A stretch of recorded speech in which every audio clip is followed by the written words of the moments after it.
EduMoon tutorials. I am Keerthana and in today's class we will be seeing Java editions, Java platform and how to download Eclipse software. Now let's get started. First one is the Java edition. Java is divided into three different editions. The first one is the Java Standard Edition, which is known as JSE. And the second one is the Java Enterprise Edition, which is known as JEE. And the third one is that it's Java Micro Edition, which is also known as JME.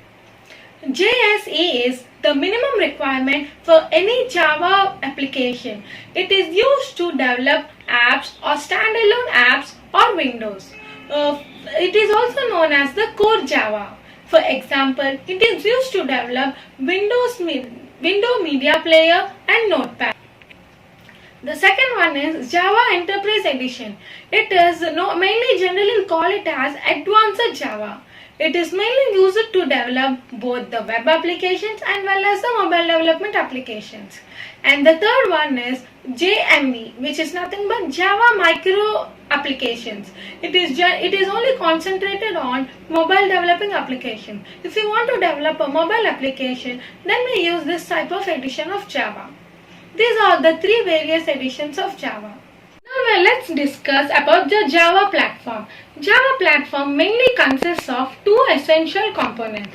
The first one is the JDK and the second one is the JRE.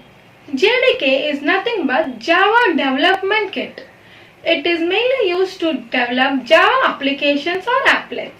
The second one is the JRE, which is nothing but Java Runtime Environment. JDK also includes useful tools like debugging and testing, like compile, execute and debug. It consists of Java and Runtime Environment, which is JRE, which sits on the top of the operating system. JRE also consists of some classes and some standard libraries and supporting files. JRE, it is needed to run the Java application. It also includes JVM, which is nothing but Java Virtual Machine. This JVM performs some operations. These operations are, first it loads the code and then next it verifies the code, like whether the code is correct or not. If any syntax errors or any errors are there, then it won't be executing it. It will throw an error. If code is perfectly fine, it is well coded, then it will be executing and it allocates a space for each static variable. JVM consists of JIT, which is just in time. It helps to increase the performance of the application. Now let's see the execution process of a program. Suppose consider an example to playing Hello World program. Now what you will be doing? You will be entering the code, everything.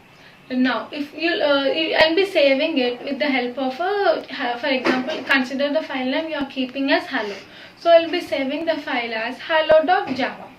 Now after compiling, the Java class file will be created with the name hello.class. This is the bytecode. And this bytecode can be executed in any operating system. Irrespective of the operating system, it can be executed in anywhere. So that's why we say Java is a platform independent language. This bytecode can be executed on any machine with the help of the JVM. So that's why we say write once and execute or run anywhere. Here you have to notice one important point.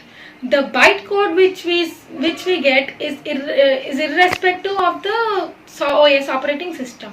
It is platform independent, but the JVM is platform dependent. This is the strong point which you have to focus on.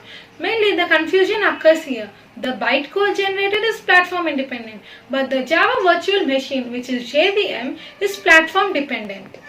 I hope you got it. You don't have any confusion here. Now we'll discuss how to download the Eclipse software. First, open your browser and you have to click www.eclipse.org. I'll be posting the link in the description box. So if you have any doubts, please check the description box. Then after going to that site, click on downloads. Then after clicking on downloads, based on your operating system, download the respective software, like if it's Windows 7 or Windows 10, download the 64-bit or 32-bit software. Then click on download. Then after clicking on download, you will be .exe file will be downloading. After downloading the .exe file, double click on that file. Then a pop-up warning will appear. Then click on Run. Then now click on Eclipse IDE for Java developers. Now click on the install button. After installing, click on launch button. Then your Java environment Eclipse will be ready. So you keep this ready for the next class. Then from the next class we will be discussing the programs. So keep ready with downloading the software. The programming session will be continuing from the next class.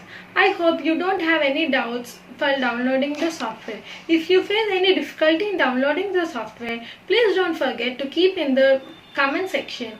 And don't forget to like, comment and subscribe and share. Thank you.